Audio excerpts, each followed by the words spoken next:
월세 3개월치 밀리셨는데 이제 연락 안 받으시고 뭐 하시는 거예요 지금? 저 말고 또 세 받으시는 것도 다른 것도 비슷할 텐데 세금 내고 뭐하고 오면 돈이 없어요 진짜. 피하시고 끊으시다가 이렇게 얘기하시면 뭐 어쩌자는 거예요? 근데 손님이 있긴 있어요. 좀만 더 하면 어느 정도 이렇게 올라올 것 제가 같아서. 자선사업 하는 게 아니잖아요 지금. 3개월치 밀리면 임대인 쪽에서 계약 해지 할 수 있는 거 아시죠? 이번 주 금요일까지 가게 정리해주세요. 아니 좀만 더 있으면 낼 수 있다니까. 보너스 드린다니까. 나갈 수는 없으니까 그렇게 알고 계시라고.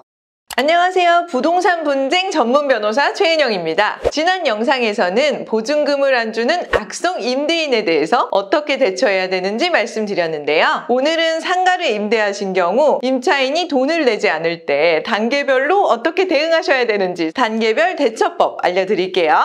먼저 1단계는 한두 달 연체가 된 초기 연체 단계인데요. 이때까지는 솔직히 상황의 주도권이 임차인분들에게 있다 이렇게 보셔야 돼요. 임차인분들이 장사가 안 돼서 그래요. 한두 달만 봐주세요 라고 한다면은 사실 임대인분들께서는 크게 대응할 방법이 없죠. 한두 달 밀린 거 가지고 법정 이자율 주세요 라고 해도 연 5%에 불과한 법정 이자율이 정말 얼마 안 되거든요. 그래서 이자 붙여서 받을 거예요 라고 하시는 말씀이 별로 압박이 안 되기 때문에 여러분들께서는 이럴 때 3기 이상 연체하시면 계약 갱신 청구권도 사라지고 권리금 보호도 안 되는 불이익을 받으실 수 있어요 라고 언지를 주시는 거예요.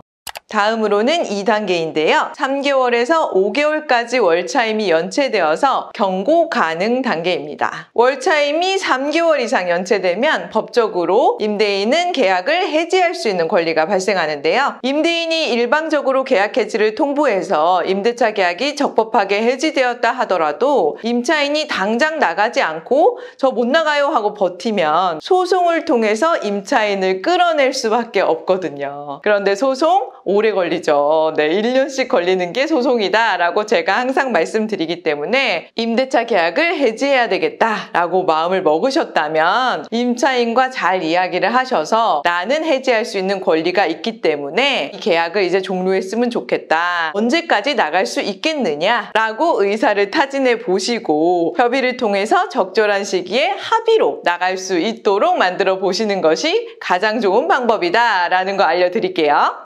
3단계는 임차인이 5개월에서 7개월까지 전혀 월차임을 내지 않고 있다. 네, 이 경우 정말 심각한 단계에 이르렀다라고 생각하시면 되겠는데요. 이럴 때는 보증금에서 밀린 월차임과 연체이자 그리고 퇴거 비용까지 공제한다면 보증금이 남아있지 않는 상태에 이르게 되거든요. 따라서 이럴 때는 일주일이든 열흘이든 그 정확한 날짜를 정해서 임차인에게 이날까지 미납금 다만 얼마라도 정리가 되지 않으면 나는 계약을 해지하겠다라는 의사표시를 강력하게 하셔야 해요. 그래야지만 임차인에게 압박이 되고 임차인이 다만 얼마라도 밀린 대금을 가져올 가능성이 조금이라도 올라가는 거거든요.